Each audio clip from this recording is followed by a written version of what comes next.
Hello everyone, आपको आज हम अपने इस वीडियो में बताएंगे सामान्य विज्ञान के बारे में, जिसमें आपका रहेगा प्रारंभिक जीव विज्ञान, प्रारंभिक भौतिक विज्ञान एवं प्रारंभिक रसायन विज्ञान, तीनों ही रहेंगे। यह आपका घटना चक्र से संबंधित है। घटना चक्र की एक बुक आई थी ई दृष्टि नवत्र प्रस्तुति के नाम से, उसमें यूपी SSC पेट के नाम से ये बुक है। उसमें सामान्य ज्ञान दिया गया है, जो कुछ इम्पॉर्टेंट है। ज़्यादा कुछ तो नहीं दिया गया, लेकिन इम्पॉर्टेंट जितना है उतना दिया गया लगभग। और बाकी मैं NCERT करा रहा हूँ। अगर आप इसको भी देख लेते हैं, NCERT भी देख लेते हैं, तो आपका लगभग कंप्लीट रहेगा। तो चलिए अपने इस वीडियो को शुरू करते हैं। जो लोग देखना चाहें वो ज़रूर देखें, पूरा देखने की कोशिश करें, जिससे आप लोग ज़्यादा टाइम का वीडियो नहीं रहता। आप लोग अगर ज़्यादा टाइम आपको लगता है तो आप लोग स्पीड बढ़ा के भी देख सकते हैं। तो चलिए शुरू करते हैं अपने इस वीडियो को। पहला पॉइंट इसमें दिया गया है कि तापमान किस में नापा जाता है। तापमान थर्मामीटर में नापा जाता है। जो घनत्व की इकाई होती है, घनत्व की इकाई क्या होती है? ग्राम प्रति घन सेंटीमीटर। तो क्या होती है? ग्राम प्रति घन सेंटीमीटर या ग्राम प्रति सेंटीमीटर क्यूब। इसको आप इस तरह से कह सकते हैं। 100 डिग्री सेंटीग्रेड पर तापमान जो है केल्विन पैमाने पर कितना होता है? 373.15 केल्विन होता है।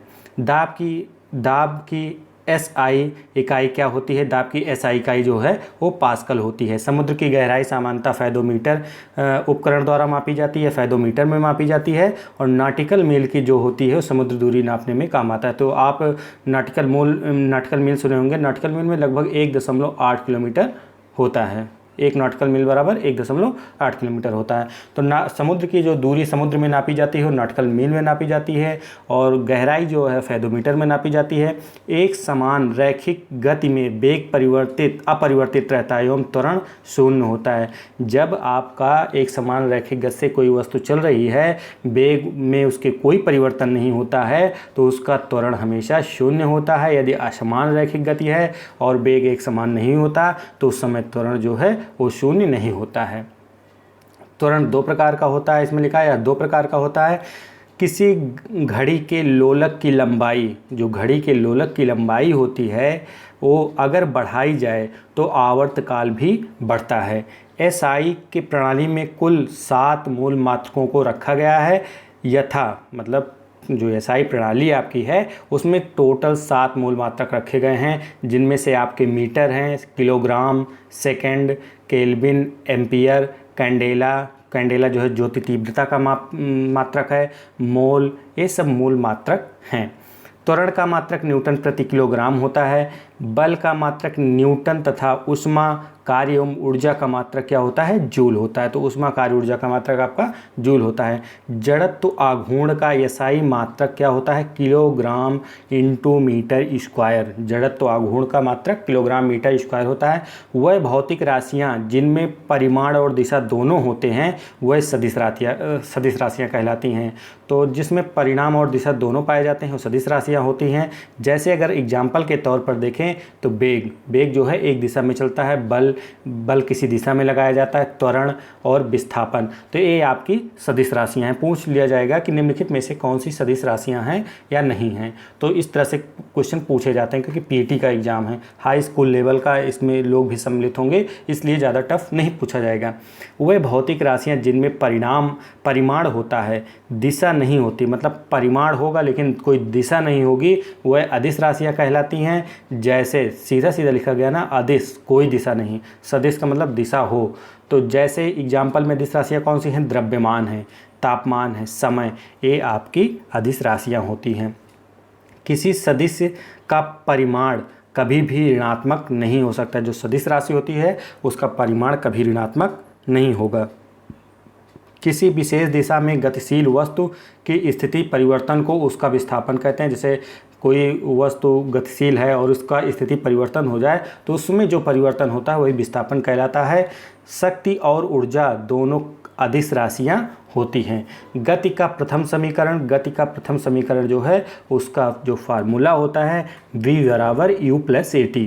आप इसमें देखते रहिए, और इसके साथ जब हम आपको किससे NCERT वाला सॉल्व कराएंगे, NCERT का पूरी बुक बताएंगे, तो उसमें आपकी ये सारी चीज़ें क्लियर हो जाएंगी। इसमें केवल फैक्ट दिया गया है। अगर इसमें ज़्यादा हम टाइम लगाएंगे तो इसमें टाइम भी आपको ज़्यादा लग जाएगा, इससे टाइम ज़्यादा इसमें वेस्ट नहीं करेंगे और आपको जो इम्पोर्टेंट है वही बताते चलेंगे। समझाने का कार्य NCERT वाली बुक में। वाहन को गति मापने के लिए, जो वाहन की हमें गति मापते हैं, स्पीडोमीटर से मापा जाता है। किसी वस्तु का भार ध्रुवों पर अधिकतम तथा मैदानों की अपेक्षा पहाड़ों पर कम होता है। जो ध्रुव पर होता है किसी वस्तु का भार, वहाँ सबसे ज़्यादा होता है, मैदानों में ज़्यादा होता है, पहाड़ों पर कम होता है। हीरा को किस में मापा जाता है? कैरेट में तौला जाता है। हीरा को आप कैरेट में सुने होंगे, कैरेट में तौला जाता है। हीरे का एक कैरेट जो है 200 मिलीग्राम के बराबर होता है। दो वस्तुओं के बीच की कोणीय दूरी जो है षष्ठक में मापी जाती है। किसमें? षष्ठक में मापी जाती है। बार जो है वायुमंडलीय दाब की इकाई है। बार, मिली बार जो होता है वो वायुमंडलीय दाब की इकाई होती है। ताप का एसआई इकाई या एसआई मात्रक केल्विन होता है। ताप का हमेशा एसआई मात्रक केल्विन होता है, याद रखिएगा। उसके बाद कंक्रीट रोड की अपेक्षा बर्फ़ पर चलना कठिन होता है, क्योंकि बर्फ़ और पैरों के मध्य घर्षण कंक्रीट और पैरों के मध्य घर्षण से कम हो जाता है। तो जितना चिकनी सतह होगी उस पर चलना मुश्किल होता है, और जो खुरदुरी सतह रहेगी उस पर चलना आसान होता है। तो आपके जब आप गाड़ी में देखेंगे तो उसमें गोटियां बनी रहती है, टायर में गोटियां बनी रहती है, क्योंकि घर्षण लगे, सड़क और उसके मध्य घर्षण हो तभी कोई चीज़ आगे बढ़ेगी, नहीं तो बढ़ेगी ही नहीं। अगर घर्षण लगेगा ही नहीं तो कोई चीज़ आगे बढ़ ही नहीं सकती, एक ही स्थान पर वो स्थिर रहेगी और चलने का प्रयास करेगी तो स्लिप होगी। फिर आगे है, एक साधारण स्केल का सबसे छोटी माप 1 मिलीमीटर होती है। एक साधारण स्केल जो होता है उसके सबसे छोटी माप 1 मिलीमीटर होती है। कोण की इकाई क्या है? कोण की इकाई या मात्रक रेडियन होता है। सूर्य की परिक्रमा में पृथ्वी का औसत वेग 30 किलोमीटर प्रति सेकंड होता है। कितना होता है? 30 किलोमीटर प्रति सेकंड, या इसमें दिया गया है कितना आपका 1,08,000 किलोमीटर प्रति हावर होता है। तो ये 30 किलोमीटर प्रति सेकंड में दिया गया है और 1,08,000 किलोमीटर प्रति हावर में दिया गया है। पीको एक एसआई उपसर्ग है, इकाइयों को आगे लगकर, जिसके अर्थ 10 की घात -12 होता है। उपसर्ग पीको 10 की घात -12 के बराबर होता है। मतलब अगर हम सीधा सीधा समझें तो एक पीको बराबर 10 की घात -12 के बराबर होता है। कोणीय बेग का बीमीय सूत्र, जो कोणीय बेग है उसका बीमीय सूत्र m0L0t-1 होता है।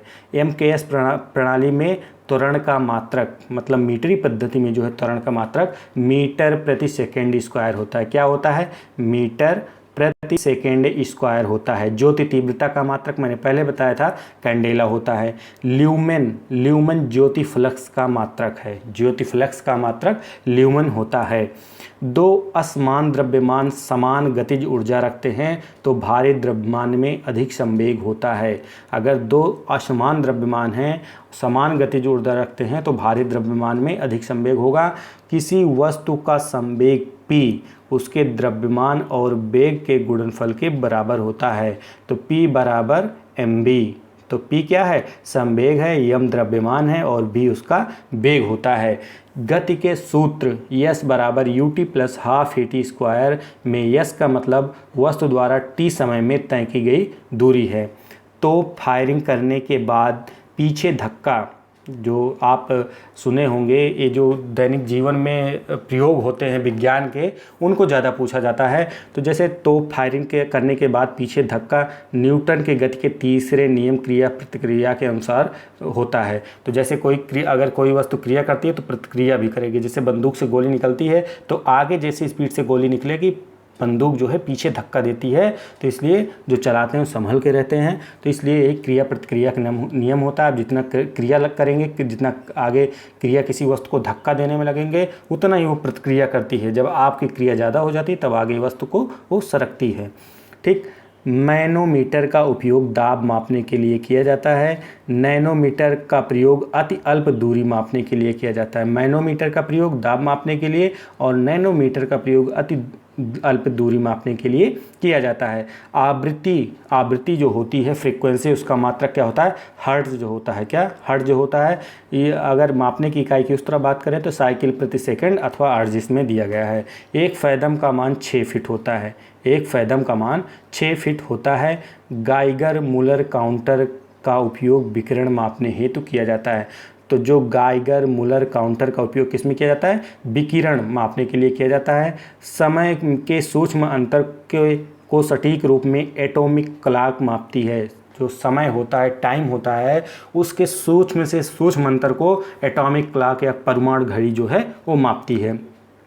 वायु का प्रवाह उच्च वायुदाब से निम्न वायुदाब की तरफ होता है। मतलब अगर केंद्र में निम्न वायुदाब है और बाहर उच्च वायुदाब है तो हवाएं केंद्र की तरफ चलेंगी। ठीक। कोल्ड स्टोरेज के निर्माण में मोटी ईंट की दीवार का प्रयोग किया जाता है, क्योंकि ईंट जो है ताप की कुचालक होती है। मोटी ईंट की दीवार का प्रयोग किया जाएगा और ईंट ताप की कुचालक होती है, जिससे ताप अंदर ज़्यादा नहीं जाएगा। भूमध्य रेखा पर रहने वाले व्यक्ति को 1 वर्ष की अवधि में सर्वाधिक ऊष्मा की अनुभूति होगी। तो भूमध्य रेखा पर सबसे ज़्यादा तापमान प्राप्त होता है। क्यों?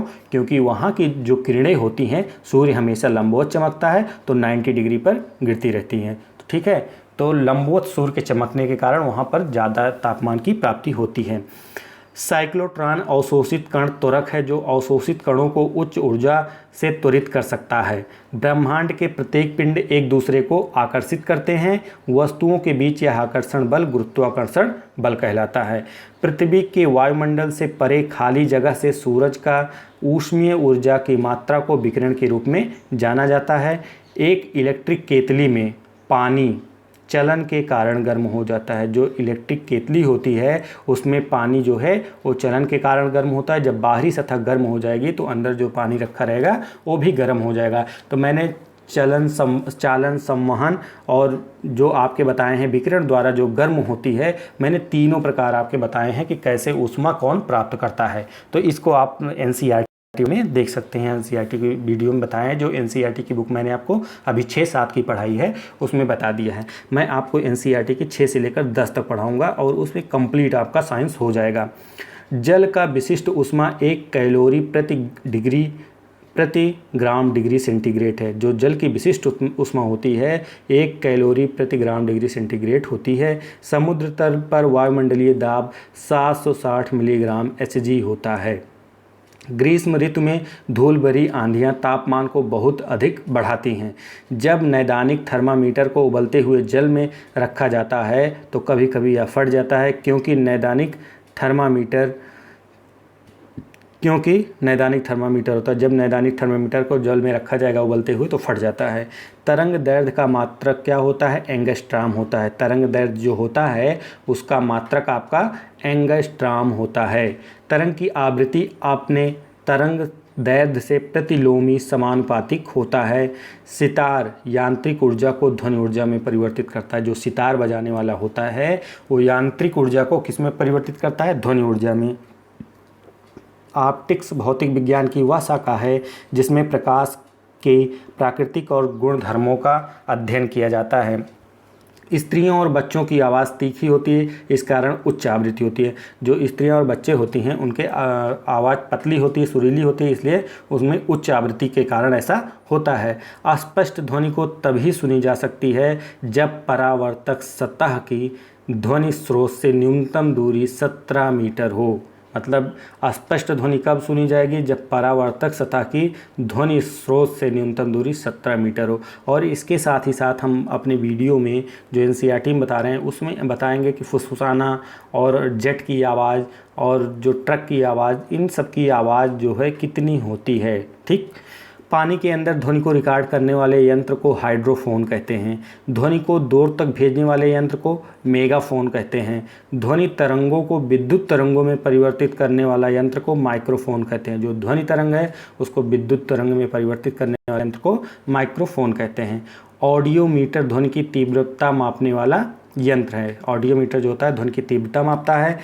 तड़ित जो वही बादल की जो चमक होती है गर्जन सुनाई देने से पहले देखने में आती है, क्योंकि प्रकाश की गति ध्वनि की गति से अधिक होती है। तो जब आप देखते हैं अभी बरसात का मौसम चल रहा है तो उसमें जब आसमान में आपको तड़ित जो है चमकता है, बिजली जो चमकती है वो दिखाई देगी, उसके बाद गरजने की आवाज़ आती है, उसके बाद हमें आवाज़ सुनाई देती है। किसी दर्पण में से परावर्तन के पश्चात तरंग के आयाम में परिवर्तन होता है। तरंग का आयाम बदल जाता है। तरंग की आवृत्ति, तरंग दैर्ध्य व वेग में कोई परिवर्तन नहीं होता है। कंपन करता हुआ कोई पिंड अपनी मध्य स्थिति से अधिकतम जितना विस्थापित होता है उसे आयाम कहते हैं। जब कंपन करता हुआ कोई पिंड भी अपनी माध्य स्थिति से जब जितना विस्थापित होगा उसे क्या कहा जाएगा? आयाम कहा जाएगा। एक कंपन को पूरा करने में लगे समय को आवर्तकाल कहा जाता है। एक आवर्तकाल में तरंग द्वारा चली गई दूरी को तरंग दैर्घ्य कहते हैं। एक सेकंड में जितने कंपन होते हैं उसे आवृत्ति कहते हैं। अवतल दर्पण को दाढ़ी बनाने, गाड़ी की हेडलाइट एवं सर्च लाइट में, सोलर कुकर में तथा आँख कान नाक के डॉक्टर द्वारा प्रयोग में लाया जाता है। तो अवतल दर्पण का प्रयोग पूछा जाता है कि इसका प्रयोग क्या है, या गाड़ी की हेडलाइट या सर्च लाइट में कौन से दर्पण का प्रयोग किया जाता है? तो अवतल दर्पण का प्रयोग किया जाता है। प्रकाश का तरंग दैर्घ्य द्वारा निश्चित किया जाता है। प्रकाश का रंग जो है तरंग दैर्घ्य द्वारा निश्चित किया जाता है। जिसका तरंग दैर्घ्य ज़्यादा होगा वो ज़्यादा दिखाई देगा। सबसे अधिक तरंग दैर्घ्य किसका होता है? लाल रंग के प्रकाश का होता है। लाल रंग के प्रकाश का तरंग दैर्घ्य अधिक होने के कारण ये काफ़ी दूर तक दिखाई देता है। सबसे कम तरंग दैर्घ्य बैगनी रंग के प्रकाश का होता है। अधिक तरंग दैर्घ्य के कारण लाल प्रकाश अधिक दूरी तक दिखाई देता है तथा इसका प्रयोग सिग्नल के लिए किया जाता है। उत्तल लेंस में प्रतिबिंब की लंबाई वस्तु की अपेक्षा छोटी, बराबर या बड़ी हो सकती है। जो उत्तल लेंस होता है उसमें प्रतिबिंब की लंबाई वस्तु की अपेक्षा छोटी, बराबर या बड़ी हो सकती है। अवतल में प्रतिबिंब की लंबाई सदैव हुई वस्तु की अपेक्षा कम होती है। मोटर वाहनों में पश्च दृश्य दर्पण के रूप में उत्तल दर्पण का प्रयोग में लगाया जाता है। अवतल दर्पण को फोकस तथा वक्रता केंद्र के बीच की दूरी वस्तु का प्रतिबिंब उल्टा बनता है। जो अवतल दर्पण के फोकस तथा वक्रता केंद्र हम आपको जब बताएंगे साइंस में NCERT, उसमें अच्छे से आपको फिगर के माध्यम से दिखा के बताएंगे। तो इसमें आप लोग बस जो लिखा है उसको हम बताने का प्रयास कर रहे हैं जिससे आप लोग इसको देख सकें। अवतल दर्पण के फोकस तथा वक्रता केंद्र के बीच रखी वस्तु का प्रतिबिंब हमेशा उल्टा बनेगा। साथ ही इस दूरी में रखे वस्तुओं का प्रतिबिंब समान आकार से लेकर बड़े आकार तक बनता है। इसलिए दंत चिकित्सकों के द्वारा क्या है? अवतल दर्पण का प्रयोग किया जाता है। दंत चिकित्सक जो है अवतल दर्पण का प्रयोग करते हैं। दो तार एक ही वस्तु और लंबाई के हैं और एक की त्रिज्या दूसरे की 2 गुनी है तो उनके प्रतिरोध का अनुपात 1:4 होगा। ठीक। उसके बाद है बिजली के एक चालक में इलेक्ट्रॉन बिंदु A से बिंदु B की ओर बढ़ते हैं तो विद्युत धारा की दिशा B से A की ओर होगी। क्या कह रहा है? चालक के इलेक्ट्रॉन बिंदु A से B की ओर बढ़ते हैं तो धारा क्या होगी? जस्ट उसकी अपोजिट होती है। एक चुंबकीय कंपास को उत्तरी ध्रुव पर ले जाया जाए तो यह उत्तर की दिशा की ओर इंगित करेगा। तांबे के एक छल्ले पर चुंबकीय क्षेत्र उत्पन्न होगा। यदि छल्ले को एक शक्तिशाली चुंबक के नज़दीक लाया जाए तो उसमें भी चुंबकीय गुण आ जाता है। अस्थायी चुंबक बनाने के लिए निकेल का उपयोग किया जाता है। विद्युत क्षेत्र में AC और DC का तात्पर्य है alternating current and direct current होता है। अपने क्वथनांक पर जब एक तरल पदार्थ गैस में परिवर्तित होता है तब उसके अणुओं की औसत गतिज ऊर्जा में क्या होती है? वृद्धि होती है। ऊष्मा का उत्तम अवशोषक ऊष्मा उत्सर्जक भी होता है। ऊष्मा विकिरण प्रक्रिया से सर्वाधिक तीव्र गति से स्थानांतरित होती है। तो जो विकिरण की प्रक्रिया है ऊष्मा उसमें तीव्र गति से स्थानांतरित होती है। ऊष्मा का संचरण 3 विधियों द्वारा होता है। मैंने पहले ही बताया, चालन, संवहन और विकिरण। सुबह का सूरज इतना गर्म नहीं होता जितना कि दोपहर का होता है, क्योंकि सुबह के समय सूरज की किरणों को अंतरिक्ष में अधिक दूरी तय करनी पड़ती है जबकि दोपहर के समय कम दूरी तय करनी पड़ती है, क्योंकि सुबह जो है क्षैतिज होता है सूर्य। किसी पिंड का ताप 1 डिग्री सेंटीग्रेड बढ़ाने के लिए आवश्यक ऊष्मा को विशिष्ट ऊष्मा कहा जाता है। घड़ी की चाबी भरने के बाद उसमें यांत्रिक ऊर्जा भंडारित हो जाती है। हवा का वाष्प घनत्व 14.4 होता है। हवा का जो वाष्प घनत्व होता है 14.4 होता है। 200 ग्राम पानी के तापमान को 10 डिग्री से 50 डिग्री सेंटीग्रेड तक बढ़ाने के लिए आवश्यक ऊष्मा 80,000 कैलोरी है। 10 से 50 डिग्री बढ़ाने पे 2000 ग्राम पानी को कितना लगेगा आवश्यक ऊष्मा? 80,000 कैलोरी लगती है। धरती से प्राप्त ऊष्मा ऊर्जा को भू ऊष्मीय ऊर्जा कहते हैं। संवहन, अब इसमें संवहन के बारे में बता रहा है कि संवहन से ट्रांसमिशन संप्रेषित करने का कार्य या प्रक्रिया तथा एक क्षेत्र से दूसरे क्षेत्र में करंट संचरण द्वारा गैस का द्रव्य में ऊष्मा अंतरण तथा वायुमंडल में तीव्र गति से ऊष्मा या अन्य वायुमंडलीय गुणकों का अंतरण विशेषकर ऊर्ध्वगामी निर्देशित गति द्वारा होता है। तो जो संवहन होता है, सीधा सा मतलब समझिए, जैसे संवहनीय धाराएं ऊपर की ओर उठती हैं तो संवहनीय धाराओं की तरह संवहन ऊपर की ओर चलता है, तो संवहनीय धारा की तरह ये भी होता है। सर्दी के मौसम में ठंड लगने पर कँपकपाने के कारण का प्रतिपादन ताप गतिकी के द्वितीय नियम का प्रयोग होता है। धातु से बने चाय के बर्तन में लकड़ी के हैंडल लगे होते हैं, क्योंकि लकड़ी जो है ऊष्मा की अवरोधक होती है और वो गर्म नहीं होती है, इसलिए आदमी जलता नहीं है। 1 ग्राम पानी के तापमान को 1 डिग्री सेंटीग्रेड बढ़ाने के लिए 1 कैलोरी ऊष्मा की ज़रूरत होती है। जब किसी अस्पताल में राड को गर्म किया जाता है तो यह भारी हो जाएगा। जब किसी अस्पताल के राड को गर्म किया जाएगा तो वह भारी हो जाएगा। ट्रांजिस्टर 2 डायोडों का एक संयोजन होता है। जो ट्रांजिस्टर होता है 2 डायोडों का संयोजन होता है। निम्न तापकारी इंजन का उपयोग अंतरिक्ष शटल में किया जाता है। जो निम्न तापकारी इंजन है उनका प्रयोग अंतरिक्ष शटल में किया जाता है। डाल्टन ने परमाणु की संरचना का प्रतिपादन किया। परमाणु संरचना का प्रतिपादन किसने किया? डाल्टन ने। हाइड्रोजन बम नाभिकीय संलयन के सिद्धांत पर कार्य करता है। उसी तरह सूर्य भी नाभिकीय संलयन के सिद्धांत पर कार्य करता है। सूर्य की असीमित ऊर्जा का स्रोत नाभिकीय संलयन होता है।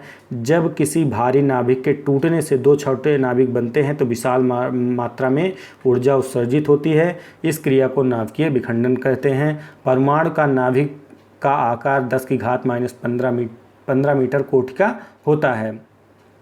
चुंबकीय कंपास हमेशा उत्तर दक्षिण की दिशा की ओर इंगित करता है। स्थान परिवर्तन के साथ इसकी सटीकता बदलती है तथा चुंबकीय क्षेत्र की शक्ति का पता लगाने के लिए इसका उपयोग किया जाता है।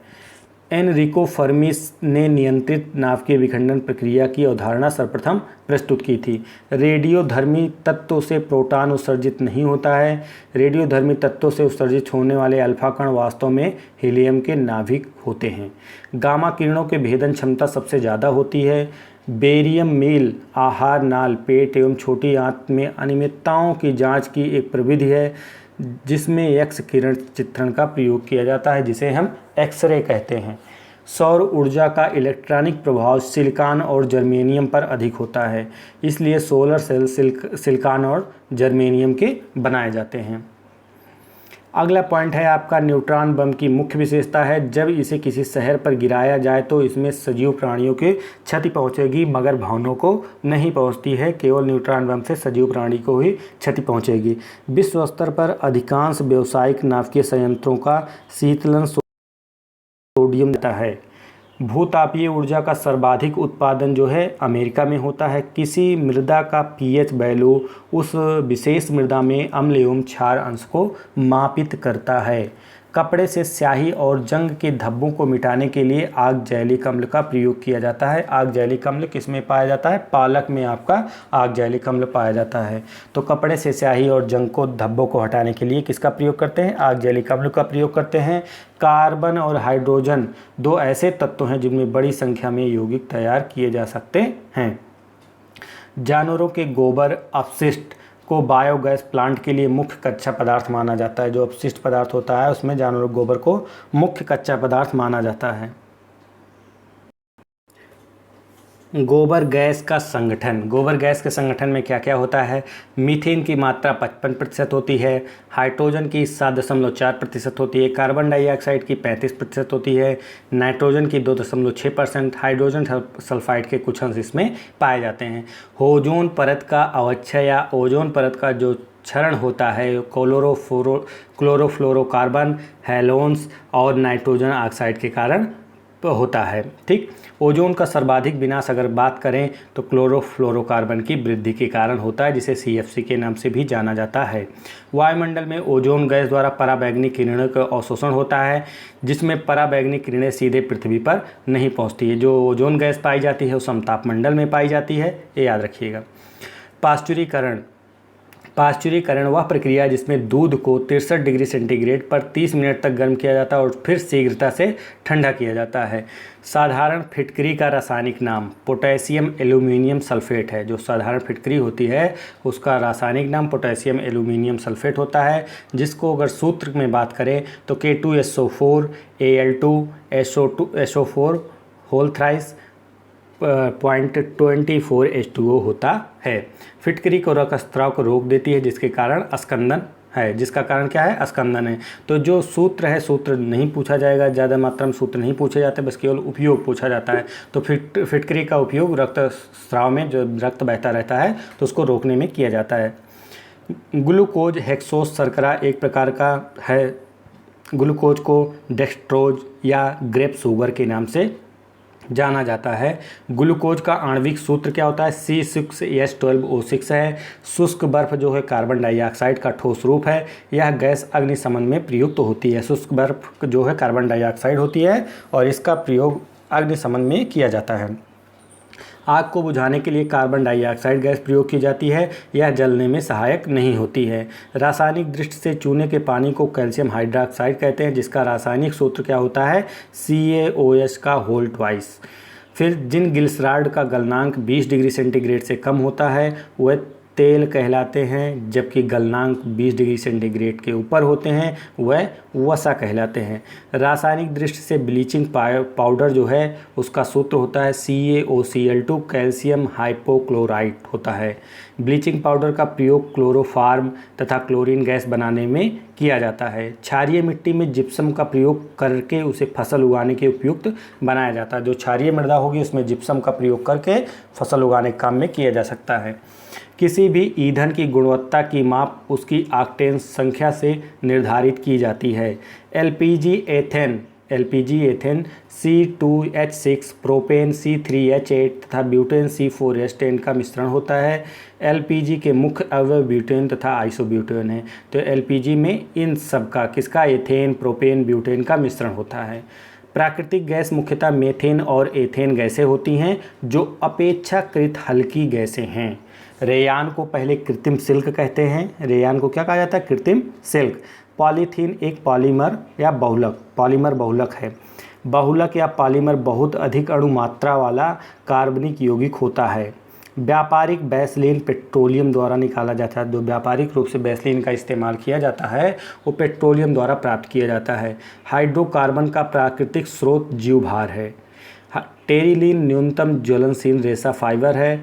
वाणिज्य में कृत्रिम रेशा को टेरिलीन कहा जाता है। प्लास्टिक एक बहुलक होता है। हाइड्रोजन आवर्त सारणी का पहला तत्व है। हीरा जो है पारे पर नहीं तैरता है। और नाइट्रोजन या N2 में त्रिआबंध होते हैं। त्रिआबंध मतलब 3 तरफ से आबंध बनाते हैं। समुद्री जल से जंग सुरक्षा प्रदान करने के लिए नाव निर्माण में टाइटेनियम से किया जाता है। जो समुद्री जल में जंग से उस नाव को सुरक्षा प्रदान करने के लिए टाइटेनियम से किया जाता है।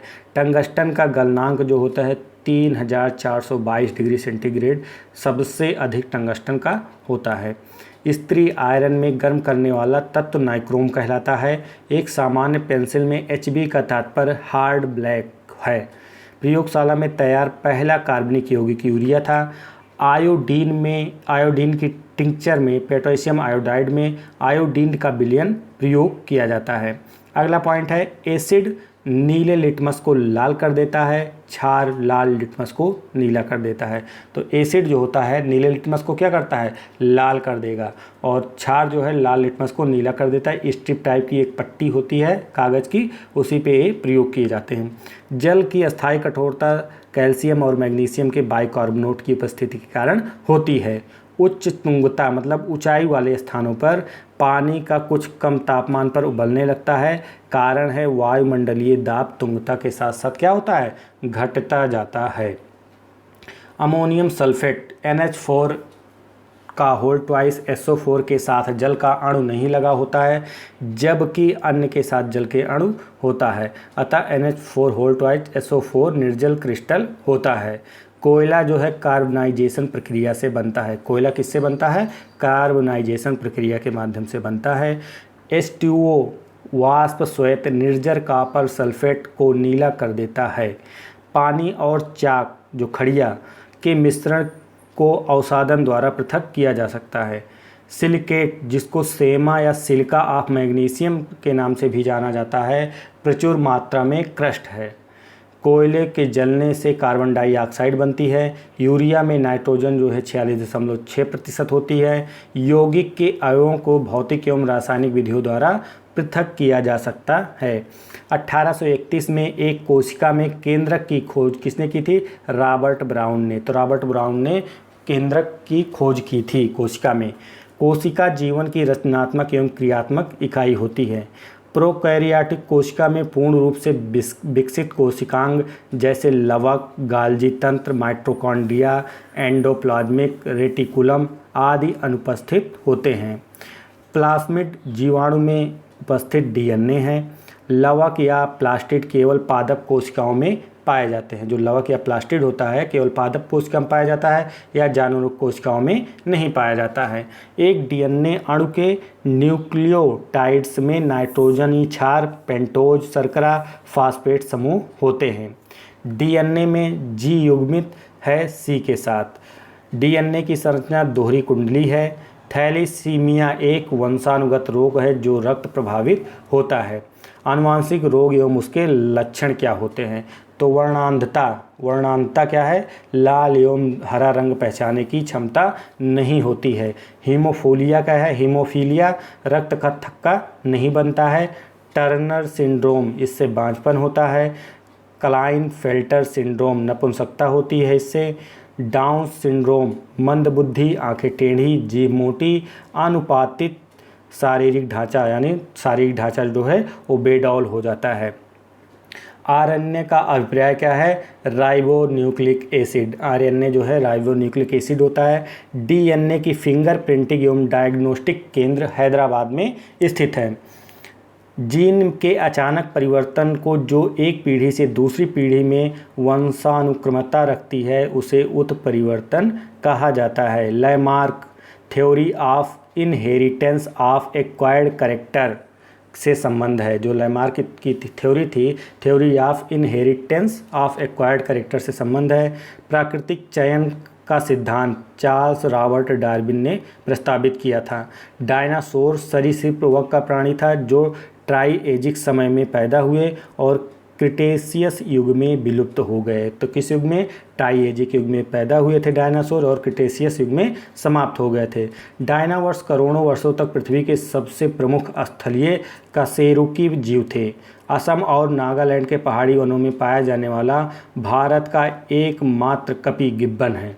जीवाणु जो है नाइट्रोजन चक्र में महत्वपूर्ण भूमिका निभाते हैं। जीवाणुओं द्वारा होने वाले रोग कौन कौन से हैं? जो जीवाणु के माध्यम से होते हैं, टिटनेस, हैजा, टाइफाइड, तपेदिक, डिप्थीरिया, प्लेग एवं कुष्ठ, ये आपके जीवाणु द्वारा होते हैं। विषाणु द्वारा जो वायरस जिसको हम कहते हैं एड्स, डेंगू, पोलियो, इन्फ्लुएंजा, चेचक, अब इस समय कोरोना भी है। तो ये वायरस से होने वाले प्रमुख रोग हैं। फफूंद द्वारा होने वाले रोग कौन से हैं? एथलीट फुट, खाज, गंजापन, दाद इत्यादि रोग जो है फफूंद के माध्यम से या कवक के माध्यम से होते हैं। एड्स का विषाणु रक्त में टी कोशिका की वृद्धि को प्रभावित करता है। दंत क्षय के कारण बैक्टीरिया जनित संक्रमण होता है। जो दांत आपके गिरते हैं वो बैक्टीरिया जनित संक्रमण होता है। वायरस सजीव और निर्जीव पदार्थों के बीच की एक कड़ी होते हैं। बैसिलस थुरुजिएंसिस एक बैक्टीरिया है जिसका उपयोग जैव प्रौद्योगिकी में जैविक कीटनाशक के रूप में किया जाता है। प्रथम एंटीबायोटिक पेनिसिलिन की खोज वर्ष 1929 में सर अलेक्जेंडर फ्लेमिंग के द्वारा की गई थी। किसकी खोज? पेनिसिलिन की खोज की गई थी। पेनिसिलिन का उपयोग कवक फफूंद द्वारा उत्पन्न रोगों के इलाज के लिए किया जाता है। पीत ज्वर एक वायरस के संक्रमण से होता है जो एडीज मच्छर फैलाता है, एडीज मच्छर द्वारा फैलता है।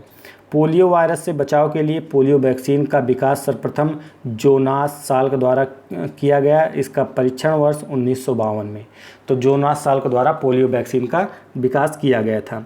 मुख से लिए जाने वाले पोलियो वैक्सीन का विकास अल्बर्ट साबिन द्वारा किया गया था। प्लेग चूहे के शरीर में पाए जाने वाले पिस्सू के माध्यम से फैलता है या यह एक संक्रामक रोग है। तो जो पिस्सू होता है, पिस्सू के माध्यम से ही फैलता है प्लेग या संक्रामक रोग होता है। अब इसमें दिया गया है माता पिता का रक्त समूह और बच्चों का रक्त समूह।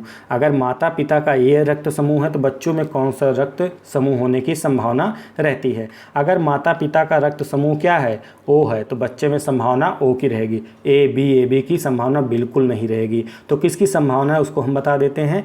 ओ, अगर ओ ए रहेगा तो ओ ए की संभावना रहेगी, ओ बी की रहेगी तो ओ बी की संभावना रहेगी, ओ ए बी है तो ए बी की संभावना बच्चे में रहेगी।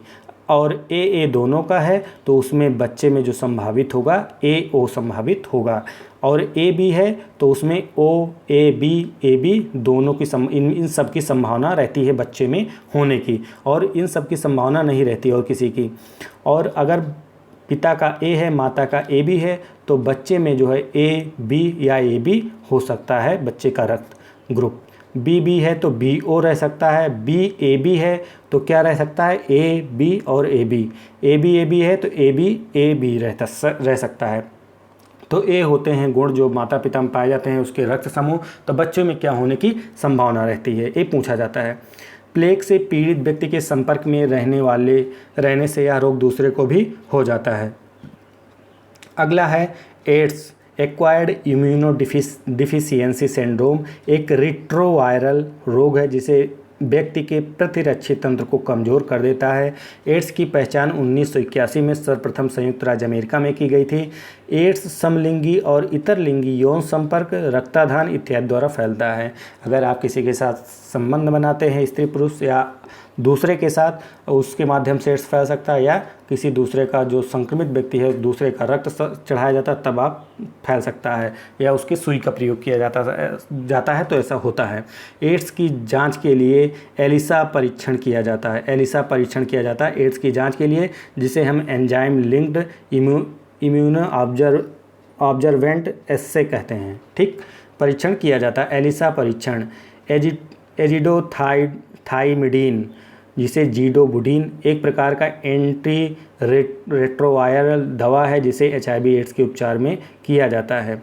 एड्स संक्रमित यौन संबंधों के कारण संक्रमित रुधिराधान से तथा संक्रमित माता से शिशुओं में व स्तनपान से फैलता है। हाथ में गले मिलने, साथ में रहने, खाने से एड्स का संचरण बिल्कुल नहीं होता है। एलिसा तथा वेस्टर्न ब्लास्ट टेस्ट HIV संक्रमण का एक परीक्षण है। दाद की बीमारी टाइक्रोफाइटान तथा माइक्रोस्पोरम नामक कवक से होती है। रोहिणी गलाघोंटू या डिप्थीरिया जीवाणु द्वारा फैलता है। जो रोहिणी गलघोंटू या डिप्थीरिया होता है जीवाणु द्वारा फैलता है। रोहिणी गले की एक बीमारी है, जबकि इन्फ्लुएंजा एक वायरस के द्वारा फैलता है। इन्फ्लुएंजा वायरस होता है। पीलिया वायरस जनित यकृत का रोग है। वायरस जनित यकृत का रोग होता है। पीलिया रोग में रुधिर में पित्त रंजक की मात्रा बढ़ जाने से श्लेष्मिकी झिल्ली जो है त्वचा का रंग पीला हो जाता है। चिकन पॉक्स विषाणु के कारण होता है। डिप्थीरिया एक संक्रामक रोग है आपका। उसके बाद देखते हैं आगे। जीवाणु जो है सड़े गले मृत अवशेषों के क्षय करते हैं तथा भूमि की उर्वरता को बढ़ाते हैं। दूध से दही बनने तथा सिरका बनाने में इनका महत्वपूर्ण योगदान होता है। दूध के इस्तेमाल करने से पहले हम इससे सूक्ष्म जीवों को मारने के लिए उबालते हैं। तो आपको मैं बताया हूँ दूध से दही के रूप में जमने के कारण कौन सा जीवाणु होता है, लैक्टोबैसिलस। दही में कौन सा जीवाणु पाया जाता है, तो ये सब मैं बता चुका हूँ आपके NCERT वाले सेक्शन में, आप उसमें जाके देख सकते हैं। चमड़े के जूतों पर वर्षा ऋतु में कई बार हरे रंग के रोएदार पदार्थ जम जाते हैं। यदि जूते की देखभाल ना हो, यह कवक की वृद्धि का कारण होता है। कवक उसमें लगे होते हैं। पृथ्वी पर पाई जाने वाली सूक्ष्मतम वनस्पति एल्गी या शैवाल है। पोरीफेरा जीवाणु नहीं है, यह एक संघ है। पोरीफेरा क्या है, संघ होता है। राइजोबियम, क्लास्ट्रीडियम, एजोटोबैक्टर में से पेनिसिलिन वायुमंडल नाइट्रोजन को मिट्टी में स्थिर नहीं कर सकता है। तो राइजोबियम ये सब दिया गया है। पेनिसिलिन में से पेनिसिलिन वायुमंडलीय नाइट्रोजन को मिट्टी में स्थिर नहीं कर सकता। राइजोबियम क्या करता है, स्थिरीकरण का कार्य करता है नाइट्रोजन, वायुमंडलीय नाइट्रोजन के। कवक को पोषण मृत और क्षय हो रहे जैव पदार्थों से मिलता है। जो कवक को पोषण किससे मिलता है, मृत और क्षय हो रहे जैव पदार्थों से मिलता है। ईस्ट खामेर में जनन मुकुलन के माध्यम से होता है। तो मैं जितने भी माध्यम से लैंगिक जनन होते हैं, अलैंगिक जनन कक्षा 7 की एनसीईआरटी में कंप्लीट बताया है। उसमें आप देख सकते हैं कि लैंगिक जनन कौन कौन से हैं और अलैंगिक जनन कौन कौन से होते हैं, कितने प्रकार के जनन और किस माध्यम से होते हैं। तो ईस्ट में जनन जो होता है मुकुलन के माध्यम से होता है। विषाणु जो है परपोषित जीव की कोशिका के अंदर ही पुनरुत्पादन करता है। जैसे परपोषित को जीव मतलब कि मनुष्य के अंदर या पशुओं के अंदर, उसके अंदर वायरस घुस जाएगा और अपने आप को विकास करेगा, अकेले में उसका कोई अस्तित्व नहीं होता है। रिंडर पेस्ट नामक रोग जो है पशुओं की महामारी रोग कहा जाता है। रिंडर पेस्ट रोग एक प्रकार के विषाणुओं द्वारा उत्पन्न होता है। यह फटे हुए खुर वाले पशु जैसे गाय, भैंस, बकरी और जुगाली करने वाले दूसरे पशुओं में होने वाला एक भयानक संक्रामक रोग होता है। बैक्टीरिया द्वारा नाइट्रोजन को नाइट्रोजन यौगिक में परिवर्तित करने की प्रक्रिया को नाइट्रोजन स्थिरीकरण कहा जाता है। बैक्टीरिया के विरुद्ध एंटीबायोटिक बैक्टीरिया के लिए आवश्यक है। अंडाशय केवल स्त्रियों में पाया जाता है। मूत्र का जो होता है आपका अम्लीय होता है। जीवाणु जनित रोग, जीवाणु के द्वारा होने वाले प्रमुख रोग कौन से हैं? तो टिटेनस वाहक जीवाणु कौन से हैं? टिटेनस जो है क्लास्ट्रीडियम टिटेनिस के माध्यम से होता है। हैजा, vibrio cholerae, typhoid, Salmonella typhi. क्षय रोग जो है माइक्रोबैक्टीरियम ट्यूबरोकुलोसिस के माध्यम से होता है। डिप्थीरिया जो है क्रोनी बैक्टीरियम डिप्थीरी से होता है। उसके बाद आपका प्लेग है। Plague Pasteurella pestis Yersinia pestis के माध्यम से होता है। काली खांसी वोर्डेटेला पार्टुसिस से होता है। निमोनिया जो है स्ट्रेप्टोकोकस न्यूमोनी के कारण होता है। कोढ़ जो है माइकोबैक्टीरियम लेप्री के कारण, और गोनेरिया जो है नाइसेरिया गोनोरियाई के माध्यम से होता है। सिफिलिस जो होता है ट्रेपोनेमा पैलिडम से होता है। तो ये आपके प्रमुख कौन से थे? ये रोग और जो वाहक जीवाणु थे, वाहक जीवाणु जिसके माध्यम से होता है उससे संबंधित था। अब आगे देखते हैं मूत्र। जो मूत्र होता है उसका हल्का पीला रंग उसमें उपस्थित यूरोक्रोम के कारण होता है। यूरोक्रोम एक वर्णक होता है जिसके कारण मूत्र का रंग पीला होता है। पक्षियों में मूत्र उत्सर्जन यूरिया के रूप में न होकर यूरिक अम्ल के रूप में होता है। निर्जलीकरण के दौरान आमतौर पर शरीर में सोडियम क्लोराइड की हानि होती है। सोडियम क्लोराइड की पूर्ति के लिए ORS घोल द्वारा की जा सकती है उसकी आपूर्ति। मूत्र के स्रावण को बढ़ाने वाली औषधि कौन सी है? डाईयूरेटिक कहते हैं। डर्मेटाइटिस एक प्रकार का चर्म रोग है। मानव में गुर्दे का रोग कैडमियम प्रदूषण से होता है जिसे इटाई रोग भी कहते हैं। धूम्रपान में लंग फिब्रोसिस नामक रोग हो जाता है जिससे मानव का फेफड़ा प्रभावित होता है।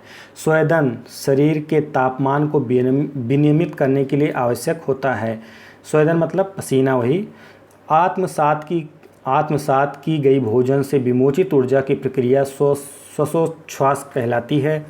विसरण प्रक्रिया द्वारा श्वसन के दौरान गैसें रुधिर में प्रवेश करती हैं और उसे छोड़ती हैं। शरीर में ताप का नियंत्रण हाइपोथैलेमस द्वारा होता है। अनैच्छिक मांसपेशियां सेरिबेलम द्वारा नियंत्रित होती हैं। श्वसन केंद्र मेडुला में स्थित होता है। औसत मानव के मस्तिष्क का वजन 1.3 किलोग्राम से 1.4 किलोग्राम के मध्य होता है। मानव फेफड़े 2 पतली झिल्लियों द्वारा ढके रहते हैं जिन्हें प्लूरा कहते हैं। 2 न्यूरॉन के बीच की जगह साइनेप्स कहलाती है। शरीर में ऊर्जा ATP के स्वरूप में संग्रह रहती है। जीभ के सबसे अगले छोर पर रहने वाली स्वाद कलिकाओं से मीठे स्वाद का पता हमें चलता है। जेरिएट्रिक्स वृद्धावस्था में व्यक्तियों के उपचार से संबंधित है। निलय हृदय एवं मस्तिष्क दोनों में उपस्थित होता है। बार बॉडी न्यूक्लियस स्त्री स्तनपोषी की कोशिका में इंटरफेज के दौरान पाई जाती है। श्वेत ग्रंथियां स्तनी वर्ग के प्राणियों के त्वचा में पाया जाता है। आयोडीन की पूर्ति आयोडीन युक्त नमक, मछली तथा हरी पत्तेदार सब्जियां खाने से होता है। शरीर में इंसुलिन की कमी से मधुमेह रोग हो जाता है। मधुमेह रोग किसकी कमी से होता है? इंसुलिन की कमी से, डायबिटीज जिसे कहते हैं। मानव के शरीर में 31 स्पाइनल तंत्रिकाओं की जोड़ियां होती हैं। आँख के दृष्टिपटल भाग पर वस्तु का प्रतिबिंब बनता है, जो आँख के दृष्टिपटल भाग है उसका वस्तु का प्रतिबिंब बनता है। तो ये आपके घटना चक्र में जितना भी साइंस दिया गया था उसको मैंने आपको करा दिया, और इससे विस्तृत और अध्ययन के लिए आप NCERT ज़रूर देखें। तो फ्रेंड्स, हमारे इस वीडियो में बस इतना ही। धन्यवाद।